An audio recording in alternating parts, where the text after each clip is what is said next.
back to Houston Life. Our next guest is an award-winning author, Grammy-nominated producer, and musician. His upcoming album, Soul Brother No. 1, drops this weekend, the day after a show at the Dosey Doe right here in the Woodlands. Yeah, and as we mentioned earlier, he also happens to be the son of Wally Amos, the creator of Famous Amos cookies. The Reverend Shawn Amos joins us now with more on his music, literary career. You have such an interesting life. I was just telling you during the break, I was looking at your Instagram page. One second you're in Ibiza, the next second you're in front of an audience, the next day you're recording a new song in a studio. Yeah. Wow. It's hard to sit still. It's hard to sit still.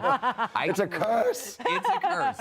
And we mentioned your late father, Wally Amos. Not late. Not late. Not late. No. He's still alive. Well, he has dementia, so he's kind of here and kind of not. Yeah. That's gonna be so tough. It's the long goodbye, they call it. The long goodbye, yeah, for good reason. Yeah. And growing up, everybody knew who you were because this huge brand, Famous Amos Cookies, and that really is relevant because it's kind of framed your life, and it's brought you good things, but it's also brought you a lot of challenges. Yeah, the challenges existed because of him, because of my mother. My parents were divorced.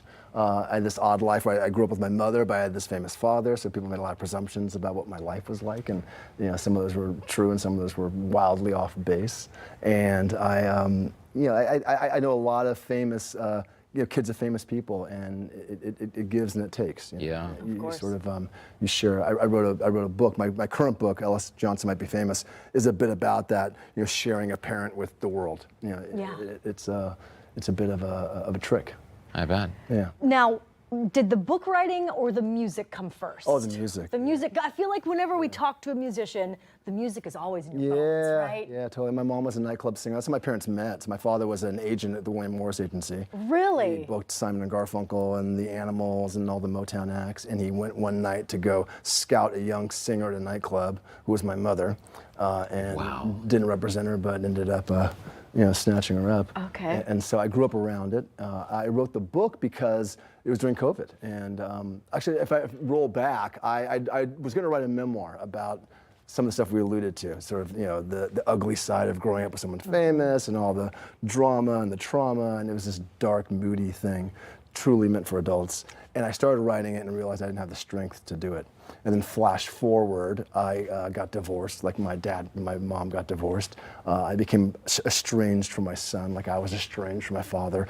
History was repeating itself in these really uncomfortable ways. And I found myself in Texas, from Hollywood. From Hollywood to Texas. How do you get from Hollywood to Texas? You get divorced is what you do. You get divorced and your ex-wife moves to Texas. And if you want to be with your kids, you got to move to Texas. Okay. All my exes live in Texas. Only one. That says a lot about your character, though, Shawn, because to follow your family here, despite the fact that your marriage did not work out, you have two daughters who are 23 and 15. Yeah. Your son is 18. He's graduating in a short time. So family for you has remained a priority. It's about not repeating the cycles, right? Yeah. I mean, history was repeating itself in a lot of ways. I'm like, wait a minute. I mean, my father moved to Hawaii from Hollywood when Famous Amos was at its peak. I am the only product of his marriage to my mother, but he was married once before. Two brothers. I have two half-brothers. Me, married again. I have a half-sister. We're all remarkably close. It's kind of a miracle that we are. But I didn't want that pattern to repeat itself, right? So divorce was sort of as far as I wanted to take it, and I wanted to raise my kids. I wanted to be a part of my kids' lives. So I lived 10 minutes away from my ex-wife. And we made it work, and so that was. But it was ugly, and it took a lot of cajoling. And in my first Christmas in Texas, living in this Texas town, wondering what's become of my life. I had this flash of growing up in the cookie store, and my father's dementia was setting in.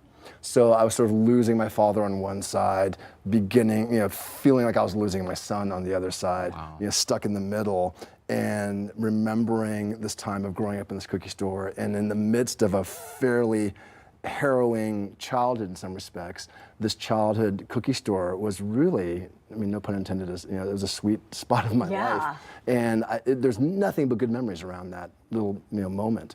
And so I called up a friend of mine in Hollywood and said, I have this idea for a kid's book. And he's like, that's a pretty good idea. And so, boom, boom, boom, boom. Cookies and milk. Cookies and milk, yeah. You think it was easier for you to write a children's book versus like you said, you had a hard time trying to figure out how to write a memoir. It's a different way of getting your feelings out. Yeah, right? it's funny when you write it's a middle grade novel, so it's meant for kids 8 to 13, I guess. And on one level, it creates a lot of limitations with language and sentence structure and just topics.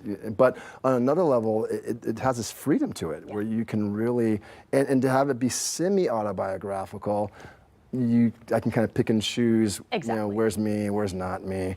So yeah, that's a great point. It actually created a lot of freedom, both books, a lot of freedom for me. There are so many messages in the book. We're seeing some images here of you reading to young people. Yeah. And what has the response been from these young students when you read your book? Oh my God, I was at the North Texas Teen Book Festival last weekend. It was a huge book festival, and the author of Diary of a Wimpy Kid is there, and Jerry Kraft, who's an old friend, who wrote a book called New Kid, and they all say it feels more like a public service. Yeah. Wow. Writing these books feels more like a public service, and it's true. And you meet these kids who, in many respects, are so ignored, and we don't do a great service to our children in so many ways. And you meet them, you see how moved they are, and you give them opportunity to be seen and to be heard. And it's amazing. It's just astounding. It's really cool that you're using your platform to do things like this. What do you say we take a quick commercial break? So after the break, our conversation continues with the Reverend Shawn Amos. Houston Life will be right back.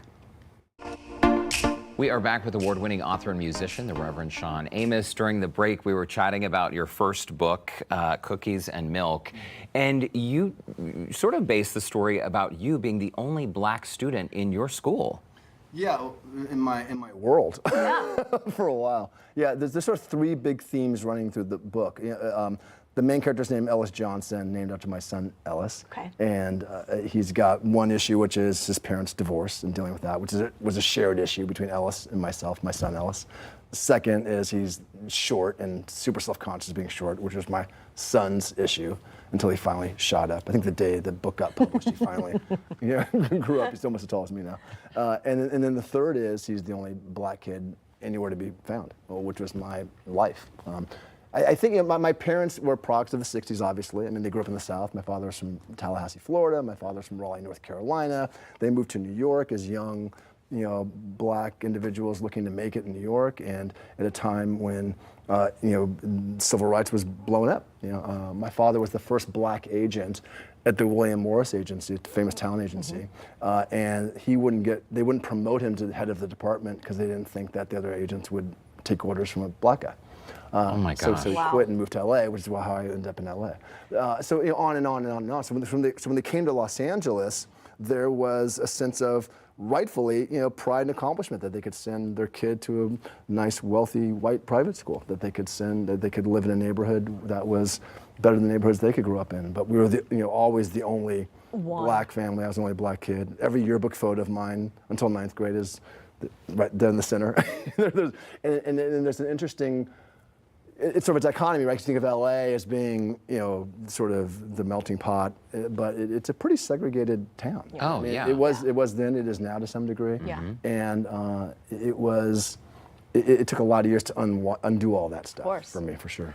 Now, you've done the book, you've done the music. Did you ever want to take over your dad's cookie business? Never. Never wanted to get into it? No. And he never asked me. He was always really supportive of my creative life, and I think really thrilled. He came to my shows and he introduced me to people to the best of his ability. The only advice he ever gave me, there was one summer, I went to NYU Film School, and one summer I worked in the William Morris mailroom, which is sort of a rite of passage for people who want to be in where they all start, yeah. And he called me and said, please do not become an agent. My one request. It's the only time he ever gave me advice, because he's like, you're only as good as your client. You're judging yourself based upon other people's, So I took that to heart. But no, he loved my creativity. He read his current wife, was reading him the first book. Yeah. And ultimately had to stop because every chapter, he had to reread it over and over again. Yeah. But there's one moment, the book is set in 1976. In reality, the store was opened in 1975. And in his middle of his dementia, not knowing what's going on, he called me up. He said, Shawn, you got the year wrong in the book. He knew the year. He said no. I said, no, it's on purpose. I did that for a reason. So. It's incredible. Listen, I feel like we could interview you for an hour because you have so many fascinating stories. We got to chat about your music, the latest album, album comes out this weekend. Yeah. You say you're still firing on all cylinders. All of your joy, rage, hubris, the stories of your life, it really comes out in your music. And for our viewers who want to go see you live, they can catch you this weekend at Please. Woodlands. Yeah, Dosey Doe, 8 o'clock. Yeah. 8 o'clock. Soul Brother #1's the album, and it's really sort of the amalgamation of all these stories and where I'm at now, and being comfortable with myself and my identity, but it's a metaphor for all of us, right? Just sort of being comfortable in your own skin. Absolutely. And being prideful of who you are, and just throwing your shoulders back and saying we're soul brothers and soul sisters #1. And you're a Texan now. Yeah. Embrace being a Whether Texan. you like it or not. 6 years. Should we tell our viewers you live in Dallas right now? I do. Don't. It's okay. It's okay. We're not dissing it. We love Dallas. We love Galveston. Charles Barkley, if you want to move here, even though you hate It's not my Galveston. fault. It's not my fault. The Reverend Shawn Amos, thank you so much. you, It guys. was a pleasure. Appreciate you. And to connect with Shawn, visit our website. Look for the Scene On section of HoustonLife.tv. We'll be right back. Thank you so much.